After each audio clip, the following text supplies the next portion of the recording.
નમસ્કાર મિત્રો, આજે આપણે ધોરણ 6 પ્રકરણ 2 પૂર્ણ સંખ્યાઓની સમજણ મેળવવાની છે। મિત્રો, પૂર્ણ સંખ્યાઓની સમજણ મેળવતા પહેલા આપણે થોડા શૈક્ષણિક મુદ્દા જોઈ લઈશું, જે થોડા પૂર્વજ્ઞાનની રીતે આપણે શીખવા પડશે, અથવા તો પૂર્વજ્ઞાન તમને હશે જ એવું માની લઈએ છીએ। તો મિત્રો, અહીંયા મુદ્દા તરીકે પ્રથમ તો તરત પહેલાની અને તરત પછીની સંખ્યાની આપણે પહેલા તો વાત કરવાની છે। તો મિત્રો, તરત પહેલાની અને પછીની સંખ્યાની વાત કર્યા પછી આપણે સંખ્યાઓના પ્રકાર વિશે શીખવાનું છે। સંખ્યાઓના પણ પ્રકાર હોય છે, એના વિશે આપણે જોવાનું છે। ત્રીજી વસ્તુ આપણે ત્રીજી જે મુદ્દો શીખવાનો છે એ સંખ્યા રેખાની વાત હશે। એક ભૂમિતિની અંદર જે રેખા આવે છે એ રેખા દોરવાની છે અને રેખા ઉપર સંખ્યાઓ મૂકશું એટલે સંખ્યા રેખા થઈ જશે। ચોથો મુદ્દો જે છે એ સંખ્યા રેખા ઉપર સંખ્યાઓનું નિરૂપણ। પાંચમો મુદ્દો છે સંખ્યા રેખા દ્વારા સરવાળા અને બાદબાકી આપણે શીખવાના છે। અને છેલ્લો મુદ્દો છે સરવાળા અને ગુણાકાર વિશેના ગુણધર્મો। પૂર્ણ સંખ્યાઓમાં જ વાત કરવાની છે, સરવાળા અને ગુણાકાર વિશેના ગુણધર્મો। ઓકે મિત્રો, તો આપણે શરૂઆત આપણે પ્રથમ મુદ્દાથી કરીશું, તરત પહેલાની અને તરત પછીની સંખ્યા।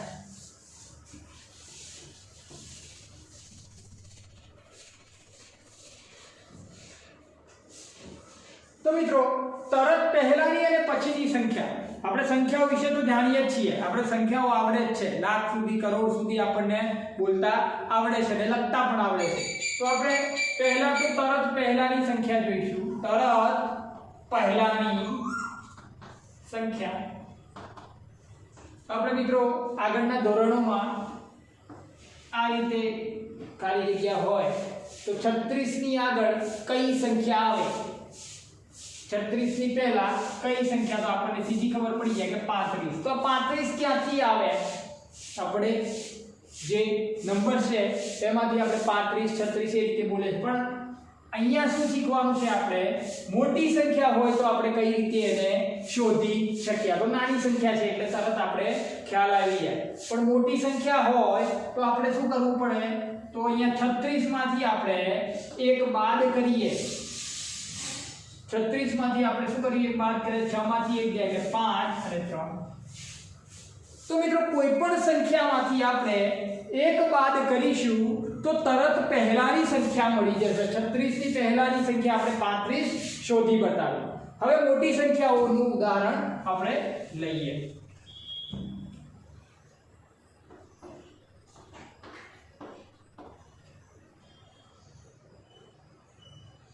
આના તરત પહેલાની સંખ્યા આપણે શોધીશું, તો કઈ રીતે શોધાશે?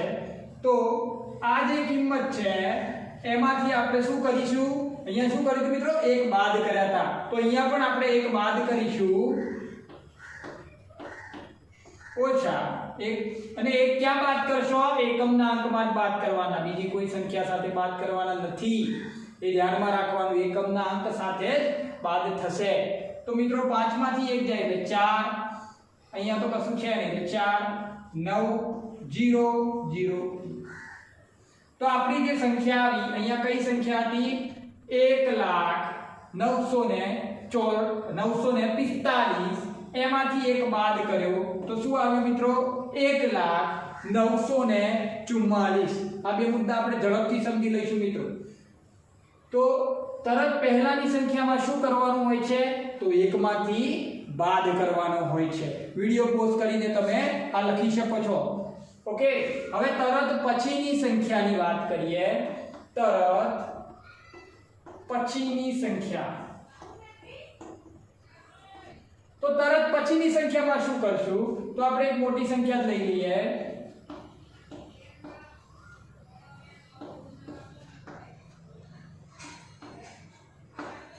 4,59,345 અથવા તો 95 લેવું। ચલો, તો તરત પછીની સંખ્યા આપણે તરત પહેલાની સંખ્યામાં શું કર્યું હતું? એક બાદ કર્યો તો અને તરત પછીની સંખ્યામાં શું આવશે? એક ઉમેરાશે. મિત્રો 35 હોય તો 35 ની પછી શું આવે? 36. તો એમાં આપણે એક ઉમેર્યો ત્યારે 36 થયા. માટે અહીંયા પણ આપણે તરત પછીની સંખ્યામાં પણ આપણે શું કરીશું? એક ઉમેરવાનો. એક ઉમેરીશું એટલે સરવાળો કરીશું એક સાથે આખી સંખ્યાનો. તો એક સાથે સરવાળો કરીએ તો 5 માં 5 ને 1 શું થાય? 6 9 3 9 5 4. તો 4,59,395 ની તરત પછીની સંખ્યા શું આવશે? 4,59,396. હવે મિત્રો પરીક્ષાની અંદર કેવી રીતે પૂછાય છે એ આપણે એક ઉદાહરણ જોઈ લઈએ.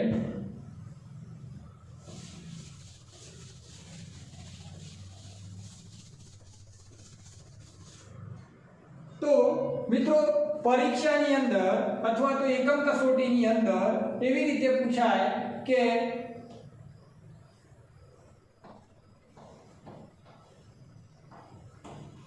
સંખ્યા ગમે તેટલી મોટી હશે મિત્રો ચિંતા નહીં કરવાની. આપણે એક તરત પહેલાની હોય તો એક બાદ કરવાનો, તરત પછીની હોય તો એક ઉમેરવાનો. તો આવી 1,09,638 ની પછીની ત્રણ સંખ્યાઓ કહો. તરત પછીની સોરી તરત પછીની ત્રણ સંખ્યાઓ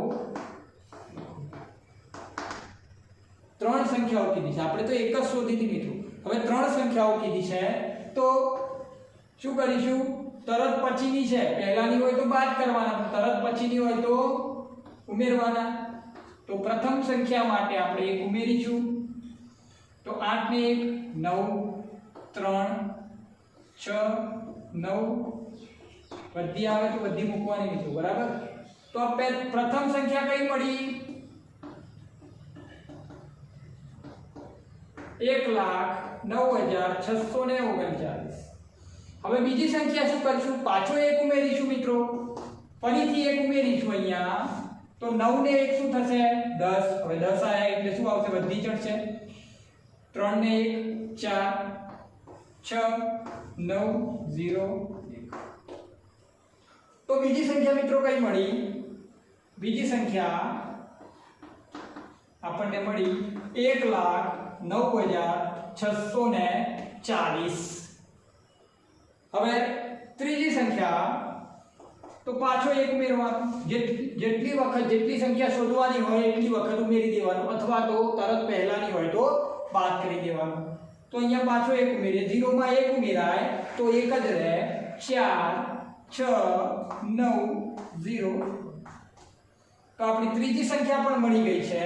ત્રીજી સંખ્યા આપણી આવી છે 1,09,641. તો આ રીતે મિત્રો તરત પછીની અને તરત પહેલાની સંખ્યા શોધવાની છે. હવે મિત્રો ઘરેથી એક હોમવર્ક આપું છું તમને. આની તરત પહેલાની ત્રણ સંખ્યાઓ તમારે શોધી લાવવાની. આ જ કિંમતની તરત પહેલાની ત્રણ ક્રમિક સંખ્યાઓ તમારે શોધવાની છે. ઓકે મિત્રો. તો આ થઈ ગયું. તરત પહેલાની તમારે શોધવાની છે, તરત પછીની મેં શોધી નાખી છે. ઓકે મિત્રો. હવે આપણે બીજા મુદ્દા ઉપર જઈશું.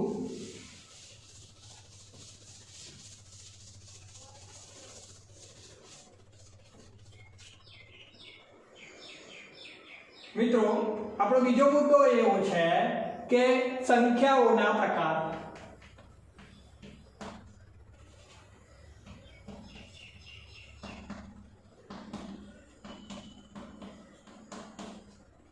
સંખ્યાઓના પ્રકાર. તો મિત્રો આપણે અહીંયા તો બે જ પ્રકાર સમજવાના છે. આને પ્રકાર તો ઘણા છે પણ આપણે અહીંયા બે જ પ્રકાર સમજવાના છે. બીજા જે સંખ્યાઓના પ્રકાર છે આગળના ધોરણોમાં શીખીશું. અહીંયા આપણે પ્રથમ જે પ્રકાર છે એ પ્રાકૃતિક સંખ્યાઓ. પ્રાકૃતિક સંખ્યા. ઓકે મિત્રો. પ્રાકૃતિક સંખ્યાઓને n વડે દર્શાવવામાં આવે છે. શેના વડે? n વડે. ઓકે, તો પ્રાકૃતિક સંખ્યાઓ એટલે કઈ સંખ્યાઓ? તો મિત્રો જે સંખ્યાઓ 1 થી શરૂ થતી હોય, સમજો મારો વાક્ય બરાબર યાદ રાખી લેજો. પ્રાકૃતિક સંખ્યાઓ ક્યાંથી શરૂ થાય છે? 1 થી શરૂ થતી હોય. 1 2 3 4 5 6 ડેશ ડેશ ડેશ. અહીંયા મિત્રો મેં 6 સુધી લખીને પછી શું કર્યું છે? ડેશ ડેશ ડેશ અથવા તો ડોટ ડોટ ડોટ હશે. ઓકે, તો આનો મતલબ શું થાય? તો પ્રાકૃતિક સંખ્યાઓ જે છે એ અનંત સુધી વિસ્તરેલી છે, એની કોઈ જ મર્યાદા નથી. એની કોઈ જ મર્યાદા નથી, અનંત સુધી વિસ્તરેલી આ છે. એની કોઈ લિમિટેશન, તમારે જેટલી લખવી હોય એટલી લખી શકો છો. તો આ પ્રાકૃતિક સંખ્યાઓ. બીજી સંખ્યાઓ આપણે જે શીખવાની છે એ પૂર્ણ સંખ્યાઓ છે. તો પૂર્ણ સંખ્યાઓને w વડે દર્શાવવામાં આવે છે. હું કહું છું કેમ n અને w વડે દર્શાવવામાં આવે છે, આગળ જતા કહું છું. તો પૂર્ણ સંખ્યાઓ એ ક્યાંથી શરૂ થાય? પ્રાકૃતિક સંખ્યાઓ ક્યાંથી શરૂ થતી હતી? 1 થી. પૂર્ણ સંખ્યા ક્યાંથી શરૂ થશે? તો 0 થી.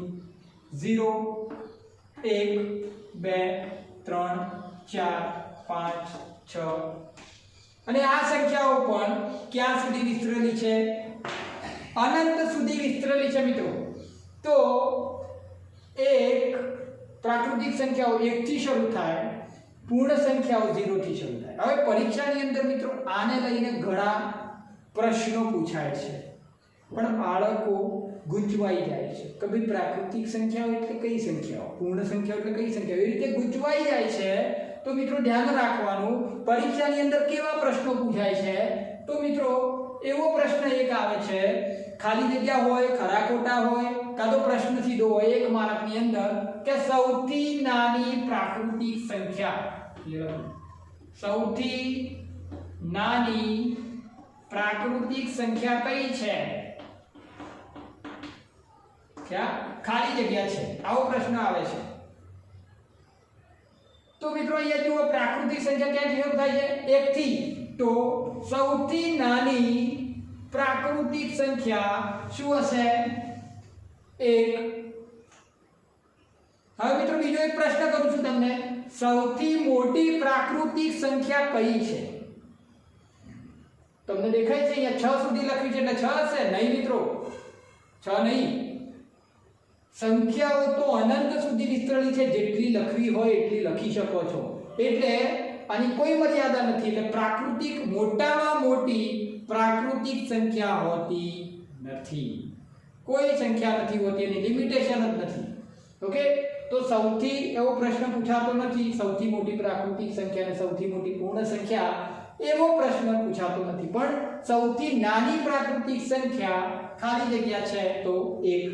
એ જ રીતે એવું પૂછે, સૌથી મોટી પ્રાકૃતિક અને સૌથી નાની પૂર્ણ સંખ્યા કઈ છે? સૌથી નાની પૂર્ણ સંખ્યા ખાલી જગ્યા છે. તો સૌથી નાની પૂર્ણ સંખ્યા કઈ? 0. અહીંયા આપણે જોઈ શકીએ છીએ, કારણ કે 0 થી શરૂ થાય છે પૂર્ણ સંખ્યાઓ. હવે મિત્રો હું એમ કહું છું કે પ્રાકૃતિક સંખ્યાને n વડે કેમ દર્શાવવામાં આવે છે? તો પ્રાકૃતિક સંખ્યાઓને ઇંગ્લિશમાં નેચરલ નંબર કહેવાય છે. Natural numbers. નેચરલ નંબર્સનો પહેલો n છે એટલે એને n વડે દર્શાવવામાં આવે છે. અને પૂર્ણ સંખ્યાઓને હોલ નંબર કહેવાય છે. હોલ નંબર, હોલ નંબર, પૂર્ણ સંખ્યા. પૂર્ણ છે, 0 મૂક્યો એટલે પૂર્ણ થઈ ગઈ છે સંખ્યા. ઓકે, તો એને પહેલો આલ્ફાબેટિકલ લેટર્સ w છે એટલે એને w વડે દર્શાવવામાં આવે છે. હવે આપણે ત્રીજા મુદ્દા ઉપર જઈશું. પ્રાકૃતિક સંખ્યા અને પૂર્ણ સંખ્યા વિશે સમજણ પડી ગઈ હશે તમને. સૌથી નાની ને સૌથી નાની પ્રાકૃતિક અને સૌથી નાની પૂર્ણ સંખ્યા વિશે તમે જોઈ લીધું છે કે આ રીતની ખાલી જગ્યાઓ અને 1 માર્કમાં પ્રશ્ન પણ હોય છે. હવે મિત્રો આગળનો મુદ્દો આપણો જે છે એના વિશે વાત કરીશું.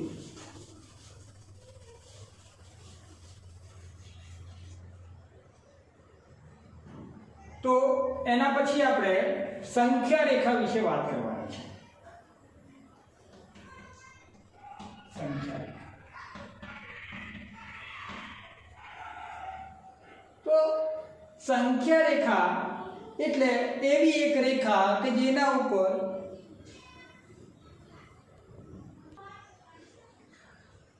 મિત્રો સંખ્યા રેખાની અંદર બે શબ્દો સમાયેલા છે, એક સંખ્યા અને બીજી રેખા. તો એવી એક રેખા ભૂમિતિની અંદર આપણે રેખા કેવી રીતે દોરીએ છીએ? આ બંને તીરનો અર્થ શું થાય મિત્રો? ખ્યાલ છે કોઈને? તો બંને બાજુ તીર મારેલા હોય એટલે કે બંને બાજુ અનંત સુધી વિસ્તરેલી આ એક રેખા છે. અનંત સુધી વિસ્તરેલી, એની કોઈ લિમિટેશન નથી. જેમ પેલી પ્રાકૃતિક ને પૂર્ણ સંખ્યાઓમાં કોઈ લિમિટેશન, કોઈ મર્યાદા ન હતી, એમ અહીંયા રેખામાં પણ કોઈ મર્યાદા છે નહીં, અનંત સુધી વિસ્તરેલી છે. તો સંખ્યા રેખા તો એવી એક રેખા જેના ઉપર આપણે સંખ્યાઓ દર્શાવેલી હોય. તો અહીંયા મિત્રો હું સંખ્યા દર્શાવું છું, પણ અહીંયા આપણે પૂર્ણ સંખ્યાઓની જ વાત કરવાની છે, એટલે હું પૂર્ણ સંખ્યાઓ જ દર્શાવીશ, બીજી કોઈ સંખ્યાઓ દર્શાવીશ. તો પૂર્ણ સંખ્યાઓ ક્યાંથી શરૂ થાય? 0 થી. તો 0 હંમેશા ડાબી બાજુ હોય. અરે હા, ડાબી બાજુ હોય. કેમ? કારણ કે 0 સૌથી નાનો છે એટલે 0 થી શરૂ થાય છે, તો 0 ડાબી બાજુ. એના પછી શું આવશે? 1, એના પછી આવશે 2, એના પછી આવશે 3, એના પછી આવશે 4, 5, 6. આપણે આગળ પણ લખવી હોય તો આપણે લખી શકીએ છીએ 7, 8, 9. હવે મિત્રો આ 0 અને 1, 1 અને 2, 2 અને 3, 3 અને 4, અહીંયા ઘણા છોકરાઓ ભૂલો કરે છે કે કોઈક છોકરો 2 અહીંયા મૂકી દે છે, પછી 3 દૂર મૂકે છે, પછી 4 નજીક આવી જાય. એમ નથી કરવાનું. આ એક એકમ અંતર છે, દરેક વચ્ચે તફાવત સરખો છે. આના વચ્ચે તફાવત કેટલો હોય કે બાદબાકી કરીએ તો શું થાય? 1 આવે. આના વચ્ચે પણ 1 આવે, આના વચ્ચે પણ. એટલે દરેક વચ્ચે અંતર કેવું હોય? સરખું રાખવું પડે આપણે. એકમ અંતર કહેવાય. આને શું કહેવાય? એકમ અંતર. તો દરેક સંખ્યા વચ્ચે આપણે સંખ્યા રેખા ઉપર આ ખાસ ધ્યાન રાખવાનું છે કે સંખ્યા રેખા ઉપર દરેક સંખ્યા વચ્ચે અંતર હંમેશા સરખું હોવું જોઈએ. ઓકે મિત્રો, તો આ થઈ સંખ્યા રેખાની સમજ. હવે મિત્રો આપણે આગળનો મુદ્દો જે જોઈશું, સંખ્યા રેખાની મદદથી સરવાળા, એ મુદ્દો પછી આવશે. સંખ્યા રેખા પર સંખ્યાઓનું નિરૂપણ.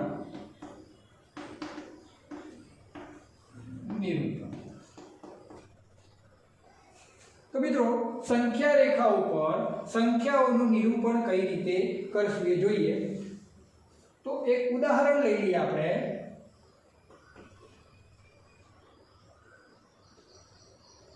7 નું સંખ્યા રેખા પર નિરૂપણ કરો. આ જ રીતનો પ્રશ્ન પરીક્ષાની અંદર આવશે મિત્રો. 7 નું સંખ્યા રેખા ઉપર નિરૂપણ કરો. તો કઈ રીતે કરશું? તો આપણે તો પહેલા સંખ્યા રેખા દોરી દઈશું. તો આ રીતે આપણે સંખ્યા રેખા દોરી, એના ઉપર કિંમતો દર્શાવી દઈશું, સંખ્યાઓ દર્શાવી દઈશું. 0, 1, 2, 3,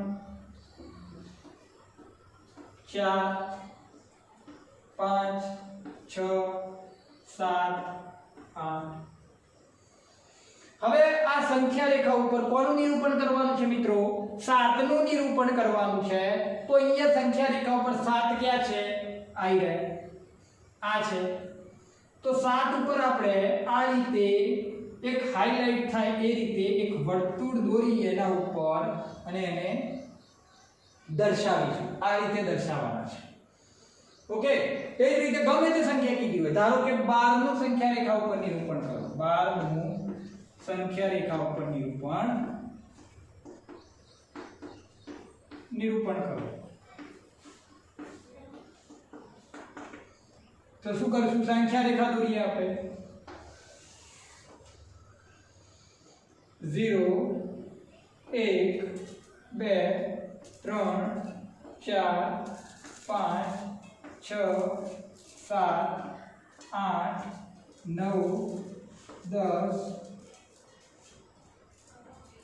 11 12 12 સંખ્યા રેખા પર નિરૂપણ કરવાનું છે તો 12 તો આવવા જ જોઈએ તો 12 નું આપણે નિરૂપણ જે રીતે 7 નું કર્યું એ જ રીતે આપણે 12 નું પણ નિરૂપણ કરી નાખ્યું તો આ રીતે મિત્રો પરીક્ષાની અંદર 1 કે 2 માર્કની અંદર પ્રશ્ન પૂછાય છે કે સંખ્યા રેખા ઉપર નિરૂપણ કરો હવે આપણે મિત્રો આગળ જઈશું મુદ્દો છે સંખ્યા રેખાના મદદથી સરવાળા અને બાદબાકી કરવાનો છે પણ કઈ સંખ્યાઓના પૂર્ણ સંખ્યાઓના ઓકે તો વિડિયો પોઝ કરીને તમે આ ઉદાહરણ લખી દેજો જેથી તમને સમજણ પડે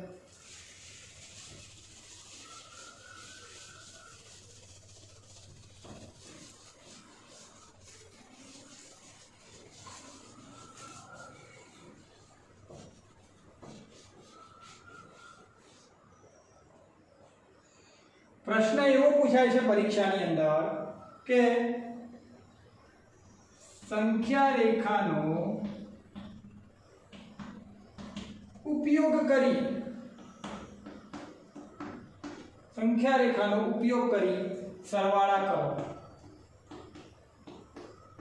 बादबाकी પછી જોઈશું પહેલા સરવાળા જોઈએ તો હું એક અહીંયા ઉદાહરણ તમને પરીક્ષાની અંદર આવી રીતે આપેલું છે કે 8 + 2 બીજો દાખલો લઈ લઈશું આપણે બીજું ઉદાહરણ લઈ લઈશું 7 + 5 ત્રીજું ઉદાહરણ લઈ લઈશું 2 +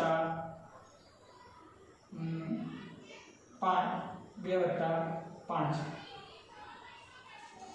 તો પ્રથમ ઉદાહરણ જે છે તેના વિશે જોઈએ 8 + 2 संख्या रेखाનો ઉપયોગ કરી આ તો સીધું તમને તો આવડી જશે કે ભાઈ 8 ને 2 10 થાય છે પણ આપણે સંખ્યા રેખાનો ઉપયોગ કરીને સરવાળા બાદબાકી કરવાના છે તો આપણે પહેલા તો પ્રથમ આ દાખલાની અંદર સંખ્યા રેખા દોરીશું સંખ્યા રેખા તમને ડ્રો કરતા આવડી ગઈ હશે આગળ બે ઉદાહરણ જોયા એમાં 0 થી ચાલુ કરવાનું 0 1 2 3 4 5 6 7 8 9 અને 10 હવે મિત્રો આપણી જે 8 + 2 માં પ્રથમ સંખ્યા છે 8 તો એને આપણે દર્શાવીશું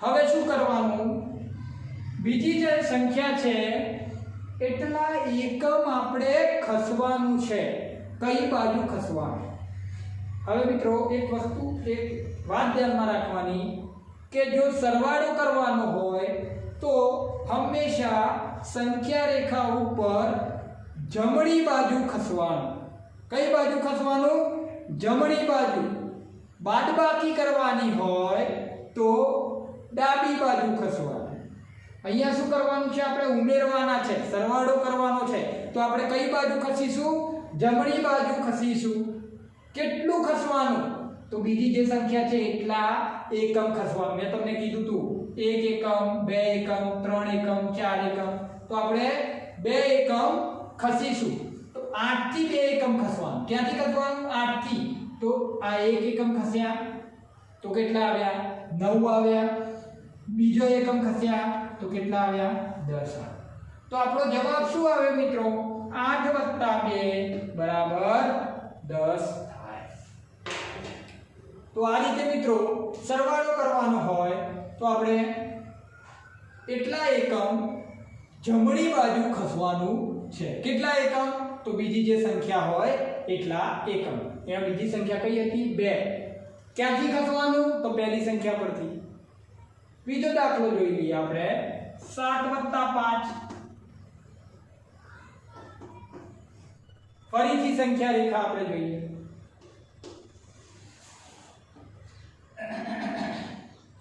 0 1 2 3 4 5 6 7 8 9 10 11 અને 12. તો મિત્રો આપણે પહેલા કર્યું પહેલી પ્રથમ સંખ્યા કઈ છે તો 7 છે 7 ને દર્શાવી દઈશું. હવે સરવાળાનું ચિહ્ન છે તો કઈ બાજુ ખસવાનું જમણી બાજુ ખસવાનું. કેટલા એકમ ખસીશું 5 એકમ. ઓકે મિત્રો તો સરવાળો ઉમેરવાના 5 છે એટલે 5 એકમ ખસવાનું. ઉમેરવાના 7 હોય તો 7 એકમ ખસવાનું. ઉમેરવાના 2 હોય તો 2 એકમ ખસવાનું. તો 5 એકમ ખસીશું. 1 એકમ ખસ્યા તો 8 આવ્યા, 2 એકમ ખસ્યા, 3 એકમ ખસ્યા, 4 એકમ ખસ્યા અને આ 5 એકમ. તો 5 એકમ ખસ્યા તો આપણે ક્યાં સુધી આવ્યા 12 સુધી આવ્યા. તો આપણો જવાબ શું આવશે 7 + 5 બરાબર શું થાય 12 થાય. તો આ રીતે મિત્રો સંખ્યા રેખાનો ઉપયોગ કરીને આપણે સરવાળા કરી શકીએ છીએ. ફરીથી એક વખત જોઈ લેજો વિડિયો એટલે તમને ખ્યાલ આવી જશે. ઓકે મિત્રો, ત્રીજા નંબરનો જે દાખલો છે હું તમને ઘરેથી ગૃહ કાર્ય માટે આપું છું, તમારી જાતે કરવાનો છે. હવે મિત્રો આપણે સરવાળા જોઈ લીધા, હવે આપણે બાદબાકી તરફ જઈશું. તો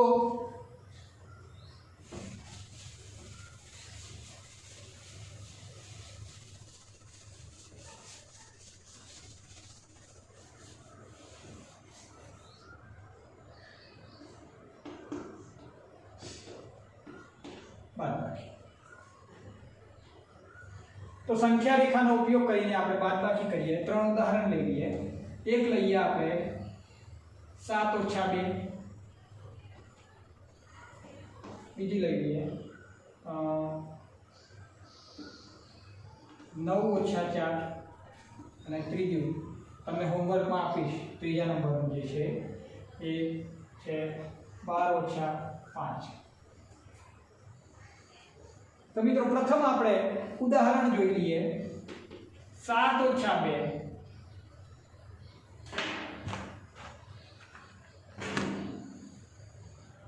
ફરીથી એનો એક સરવાળામાં જેમ સંખ્યા રેખા દોરતા હતા એ રીતે આપણે સંખ્યા રેખા દોરી દઈશું.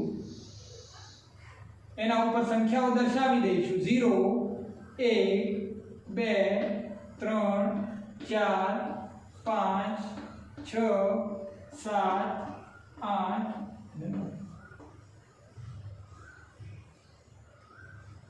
હવે પહેલા તો 7 ને દર્શાવી દેવાના.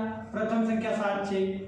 હવે બાદબાકીનું ચિહ્ન છે. મેં તમને કીધું એ રીતે કે સરવાળો હોય તો આપણે જમણી બાજુ ખસવાનું છે, તો બાદબાકી હોય તો કઈ બાજુ ખસવાનું ડાબી બાજુ ખસવાનું. પ્રોસેસ એની એક છે પણ ખાલી સાઈડ બદલાઈ જાય છે. પહેલા જમણી બાજુ ખસતા હતા સરવાળામાં, હવે બાદબાકીનું ચિહ્ન હોય તો ડાબી બાજુ ખસવાનું. કેટલું ખસવાનું તો બીજી સંખ્યા છે 2 તો 2 એકમ ખસવાનું.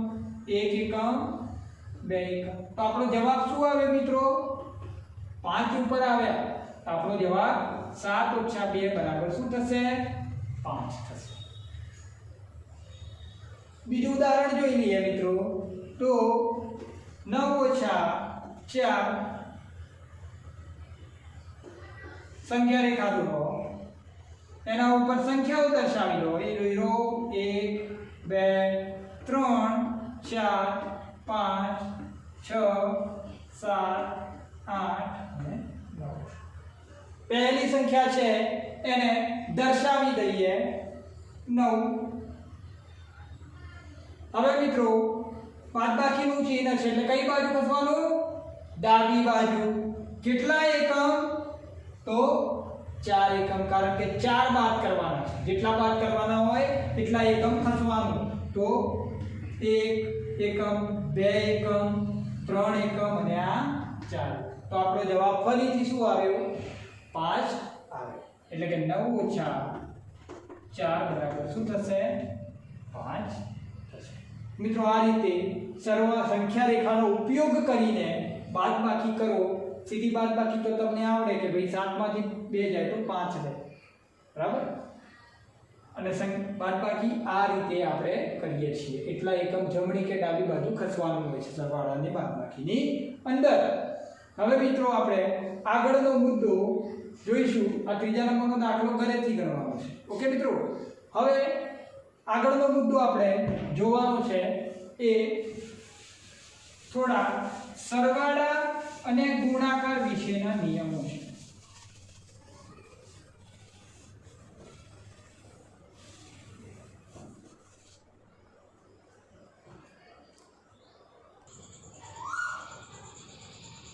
મિત્રો અહીંયા આપણે સરવાળાની પ્રક્રિયા માટે પૂર્ણ સંખ્યાઓના નિયમો જોવાના છે. પછી ગુણાકાર માટે પણ આવશે. પ્રથમ આપણે સરવાળા માટેના પ્રક્રિયા માટેના પૂર્ણ સંખ્યાઓના નિયમો જોઈ લઈએ. તો પહેલો નિયમ આપણો એ છે સમરૂપતાનો નિયમ. સમરૂપતાનો સરવાળા માટેનો નિયમ.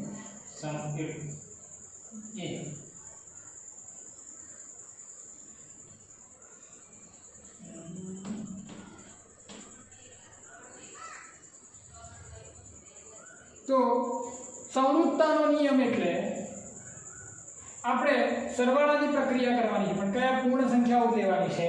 તો હું એક અહીંયા સરવાળો કરું. 5 + 4 બરાબર શું થશે? 9 થશે. તો મિત્રો જુઓ, પ્રથમ સંખ્યાને આપણે કઈ સંખ્યા કહીશું? પૂર્ણ સંખ્યા. બીજા નંબરની સંખ્યાને શું કહીશું? એ પણ પૂર્ણ સંખ્યા છે. અને બંનેનો સરવાળો કરવાથી આપણું જે પરિણામ મળ્યું એ પણ શું આવ્યું? પૂર્ણ સંખ્યા. તો મિત્રો સમરૂપતાનો નિયમ એવો કહે છે સરવાળા માટે કે બે પૂર્ણ સંખ્યાઓના સરવાળો કરવાથી પરિણામ પણ પૂર્ણ સંખ્યા મળે છે. ફરીથી વાક્ય બોલું છું, યાદ રાખવાનું છે, કારણ કે આ નિયમો જ્યાર સુધી મેથેમેટિક્સ તમે શીખશો ત્યાર સુધી લાગુ પડશે. અને બાળકો ઘણી ભૂલો કરે છે. સરવાળા બાદબાકીના સરવાળા અને ગુણાકારમાં આ નિયમો નથી આવડતા હોતા, તો ઘણી ભૂલો ગણતરીમાં થાય છે. તો પૂર્ણ સંખ્યામાં પૂર્ણ સંખ્યા ઉમેરીએ તો આપણું પરિણામ પણ પૂર્ણ સંખ્યા મળે છે. મિત્રો આ નિયમ બાદબાકી માટે લાગુ પડશે. એક ઉદાહરણ જોઈ લઈએ. 9 - 12.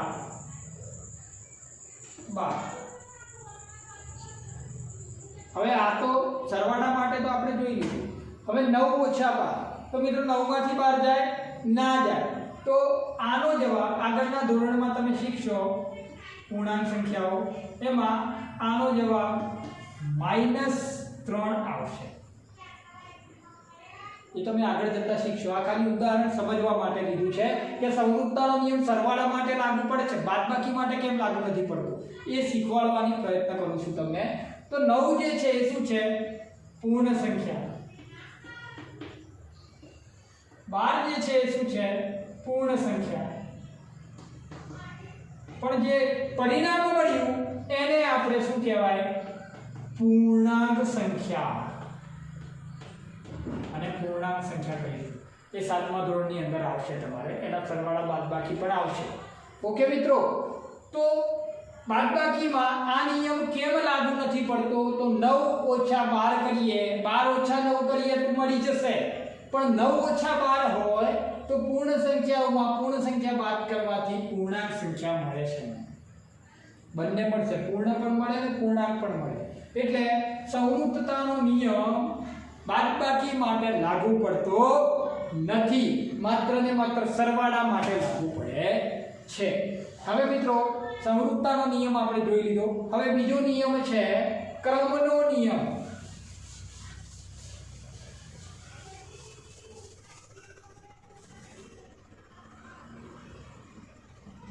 ક્રમનો નિયમ અથવા તો ગુણધર્મ પણ લખેલું હોય છે પુસ્તકની અંદર. તો અહીંયા ક્રમનો નિયમ ઉદાહરણ દ્વારા જ આપણે લઈ લઈશું.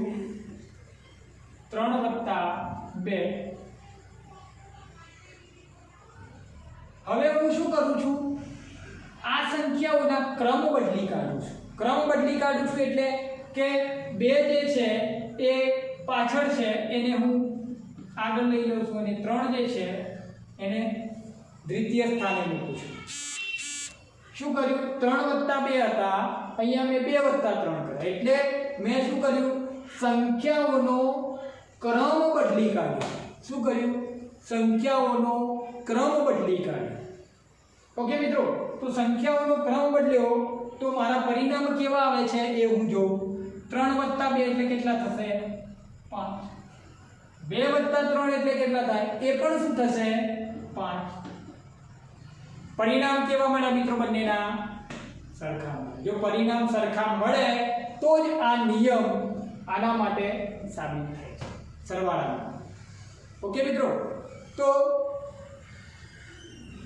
સરવાળા માટે ક્રમનો નિયમ લાગુ પડે છે, કારણ કે પૂર્ણ સંખ્યાઓમાં સંખ્યાઓનો ક્રમ બદલવાથી આપણું પરિણામ બદલાતું નથી, પરિણામ એનું એ જ રહે છે.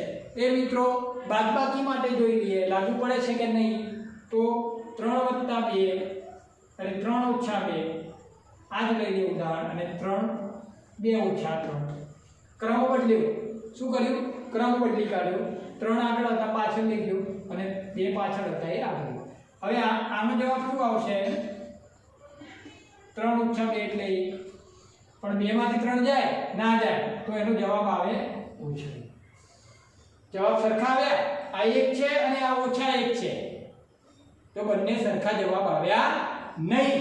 તો ક્રમનો નિયમ બાદબાકી માટે લાગુ પડતો નથી, સરવાળા માટે લાગુ પડે છે ક્રમનો નિયમ.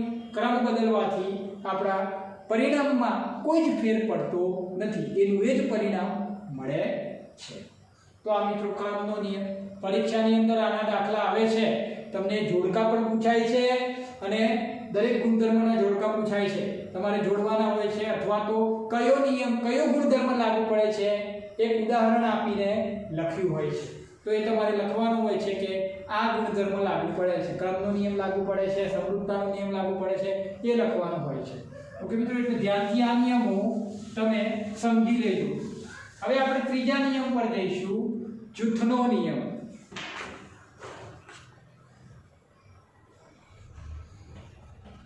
જૂથનો નિયમ. તો જૂથના નિયમમાં આપણે 3 સંખ્યાઓ લઈશું. કેટલી સંખ્યાઓ લઈશું, 3 સંખ્યાઓ લઈશું. 3 + 5 + 2. 3 ની જગ્યાએ તમે 4 પણ લઈ શકો છો, 5 પણ લઈ શકો છો, પણ જૂથ બનાવવા માટે આપણે 3 સંખ્યાઓ તો જોઈશે. ઓકે મિત્રો, તો 3 સંખ્યાઓ આપણે લીધી છે, 3 + 5 + 2. અહીંયા હું એક જૂથ બનાવું છું 3 અને 5 નું, એટલે મેં એના અંદર કાઉન્ટ કરી દીધું, એ બંનેનું જૂથ થઈ ગયું. હવે મિત્રો હું અહીંયા જૂથ બદલી કાઢું. અહીંયા જૂથ લઉં છું 5 + 2. જૂથનો નિયમ સરવાળા માટે લાગુ પડે છે કે નહીં, કઈ રીતે સાબિત થશે, આ બંનેના પરિણામ બદલાવા જોઈએ નહીં. તો આપણે જોઈએ 3 + 5, પહેલા કૌંસવાળો સરવાળો કરવાનો, એનો જે જવાબ આવે એની સાથે આનો સરવાળો કરવાનો 12 હોય. તો કૌંસવાળો સરવાળો કેટલો આવે, 8. 3 + 5 એટલે વત્તા 2. 8 + 2 એટલે શું થશે, 10. મિત્રો અહીંયા મેં જૂથ બદલ્યું છે, સંખ્યાઓ એની જ છે, પણ મેં જૂથ બદલ્યું છે. અહીંયા 5 અને 2 નું જૂથ લીધું છે. તો આપણે પહેલા કૌંસની અંદર જૂથ છે એનો સરવાળો કરીશું. 5 ને 2 શું થશે, 7, અને 3 ને 7 શું થશે, 10.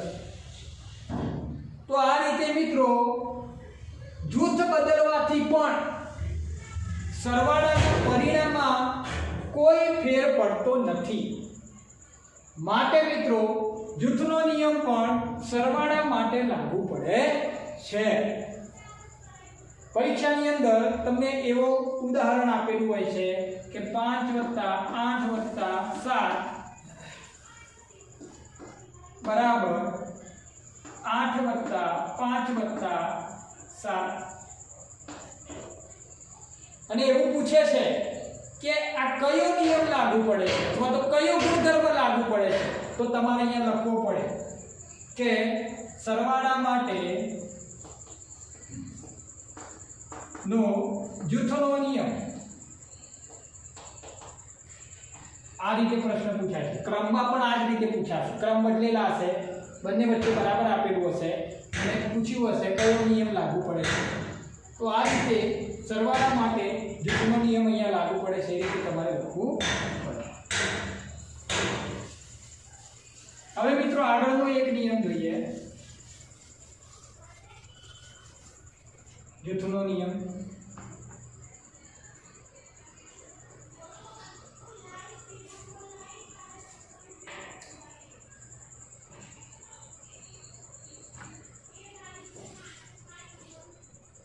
આગળનો એક છે તટસ્થ સંખ્યાનું અસ્તિત્વ.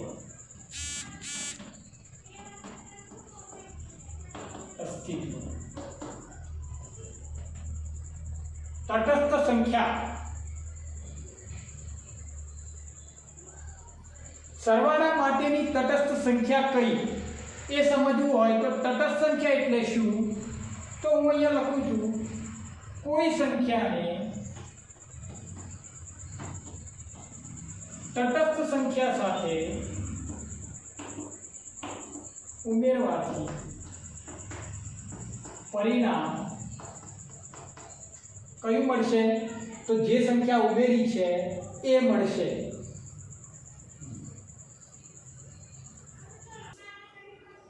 તો મિત્રો કોઈ સંખ્યામાં તટસ્થ સંખ્યા ઉમેરવાથી પરિણામ તે જ સંખ્યા મળે છે.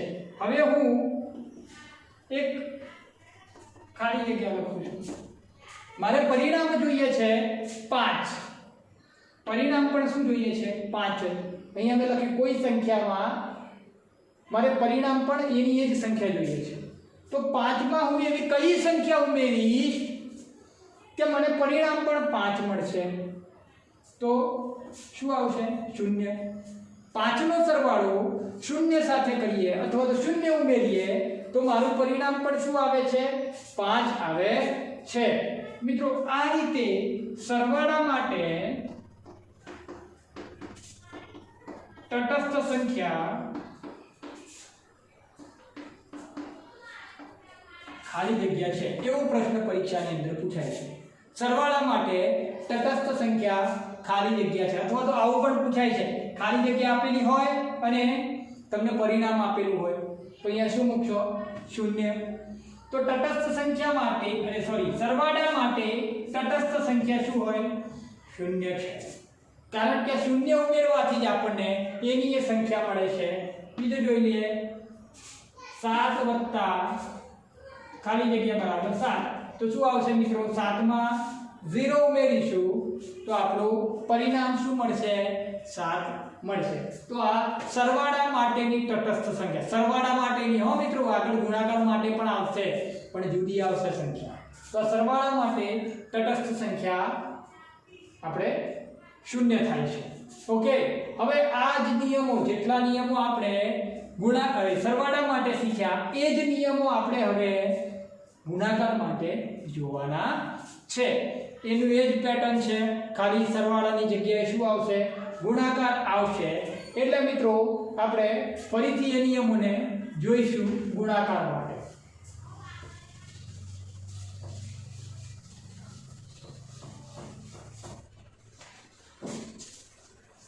તો મિત્રો આપણો પહેલો નિયમ કયો હતો, ગુણાકાર.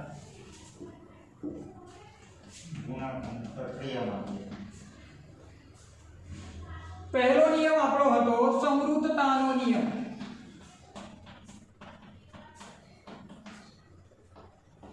તો સમૃદ્ધતાનો નિયમ શું કહે છે કે પૂર્ણ સંખ્યાઓમાં પૂર્ણ સંખ્યાનો ગુણાકાર કરવાથી પરિણામ પણ પૂર્ણ સંખ્યા મળશે. એટલે બે પૂર્ણ સંખ્યાઓ હું ગુણું છું, એનું પરિણામ મારું આવ્યું 10. તો આ કેવી સંખ્યા છે? પૂર્ણ સંખ્યા. આ પણ કેવી છે? પૂર્ણ સંખ્યા. પરિણામ પણ શું મળ્યું? પૂર્ણ સંખ્યા. આ નિયમ ગુણાકાર માટે લાગુ પડશે, ભાગાકાર માટે લાગુ પડશે નહીં મિત્રો. માત્ર ને માત્ર ગુણાકાર માટે જ લાગુ પડશે. જેમ પેલું સરવાળા અને બાદબાકીમાં થતું હતું ને એમ અહીંયા ગુણાકાર અને ભાગાકારમાં પણ થાય છે.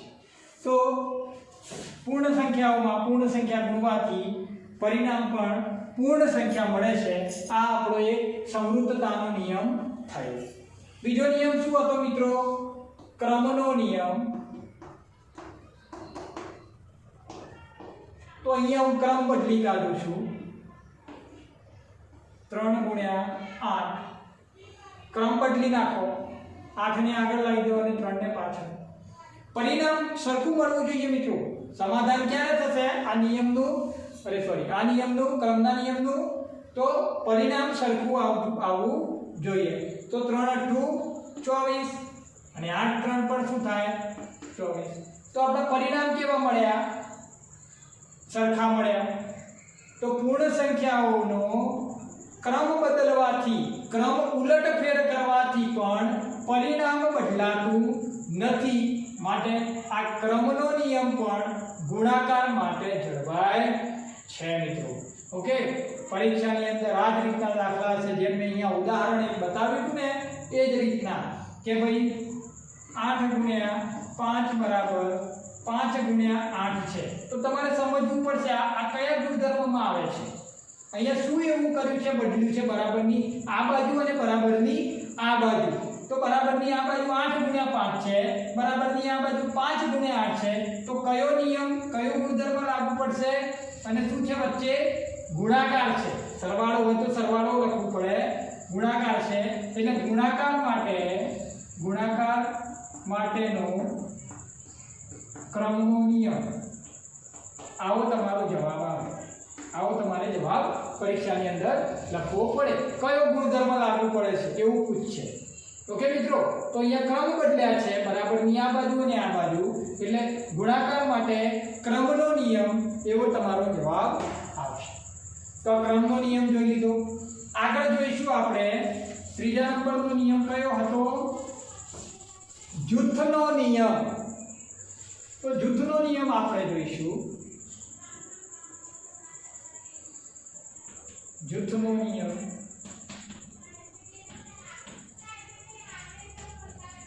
તો 3 સંખ્યાઓના આપણે જૂથ બનાવી દઈએ ગુણાકારમાં.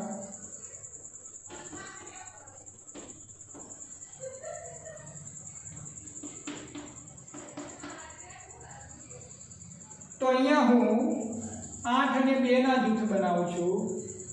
8 ગુણ્યા 2 નું જૂથ બનાવું છું. અહીંયા હું 2 ગુણ્યા 5 નું જૂથ બનાવું છું. હવે આપણે બંનેના પરિણામ ચેક કરી લઈએ સરખા આવે છે કે નહીં. 8 ગુણ્યા 2 8 દૂની 16 ગુણ્યા 5 16 પંચું 80 2 પંચું 10. મેં તમને પહેલા જ કીધું કૌંસનો ગુણાકાર અને સરવાળો પહેલા કરી દેવાનો. 2 પંચું 10 8 8 10. તો પરિણામ કેવા આવે મિત્રો? સરખા આવ્યા.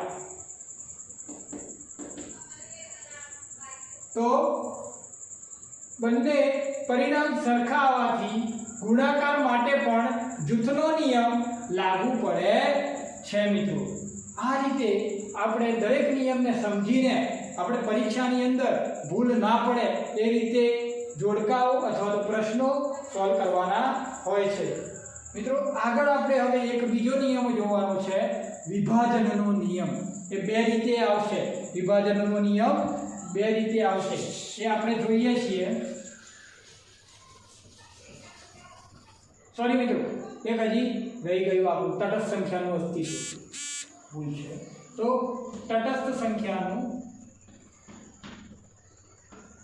અસ્તિત્વ કોના માટે? ગુણાકાર માટે.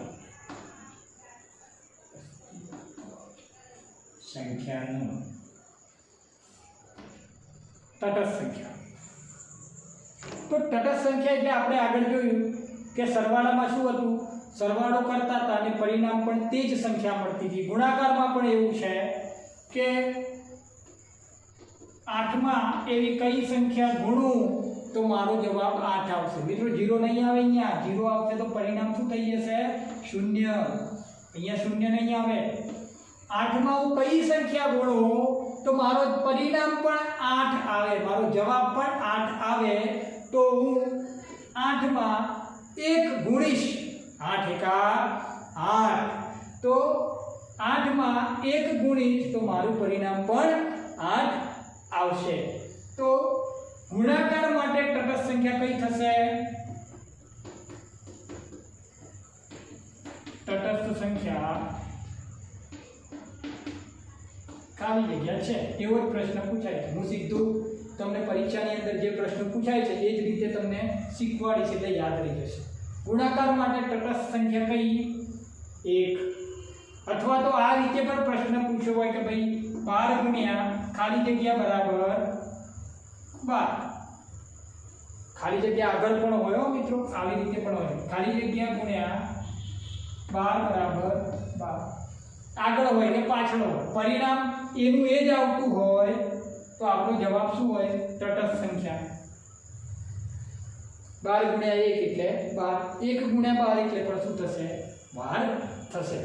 આ રીતે મિત્રો તટસ્થ સંખ્યાનું અસ્તિત્વ ગુણાકાર માટે તટસ્થ સંખ્યા 1 આવશે. હવે આપણે મિત્રો આગળનો નિયમ એક વધારાનો જોવાનો છે, વિભાજનનો નિયમ.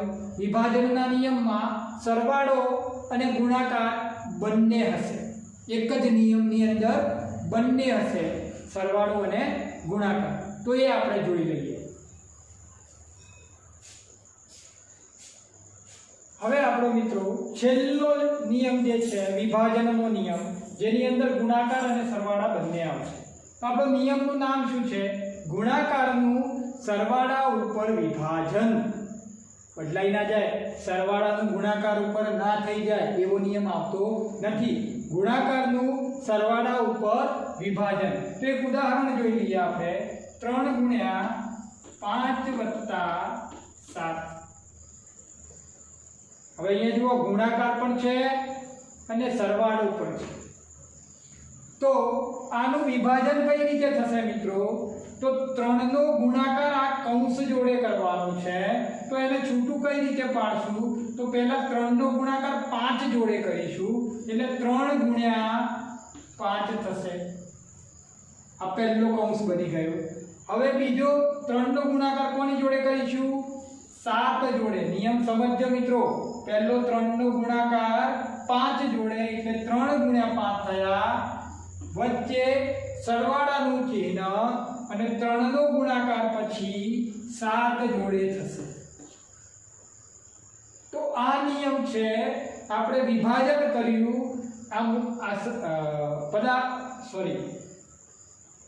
આ ગાણિતિક સંબંધનું વિભાજન કર્યું એટલે 3 નો ગુણાકાર પહેલા 5 જોડે કર્યો વત્તા 3 નો ગુણાકાર 7 જોડે કર્યો.